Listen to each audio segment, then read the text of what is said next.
অনেকেই ভাবেন ডলার দামি হলে সাধারণ মানুষের কি বা যায় আসে, কিন্তু সত্যিটা হলো $1 যদি 100 রুপিস হয়ে যায় তাহলে সবচেয়ে বড় ধাক্কাটা খাবে সাধারণ মানুষই।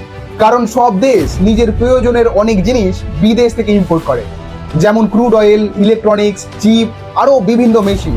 আর এই সব কিছুর পেমেন্ট করতে হয় ডলারে। ধরুন এক ব্যারেল তেলের দাম $70, আর যদি $1 ইকুয়াল 50 রুপিস হয় তাহলে সেই তেল কিনতে লাগবে প্রায় 3500 রুপি। কিন্তু যদি $1 ইকুয়ালস টু 100 রুপিস হয়ে যায় তাহলে সেই তেল কিনতে লাগবে 7000 রুপি। মানে তেলের দাম বাড়বে আর তার সঙ্গে পেট্রোল, ডিজেল, ট্রান্সপোর্ট, ফুড, প্রায় সব কিছুর দাম বাড়বে। আর তখন সবচেয়ে বেশি সমস্যায় পড়বেন সাধারণ মানুষ।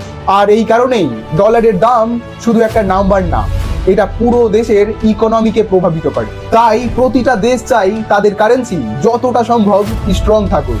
আপনার কি মনে হয় কমেন্টে জানান। আর এরকম ভিডিও পেতে চ্যানেলটা এখনই সাবস্ক্রাইব করে রাখুন।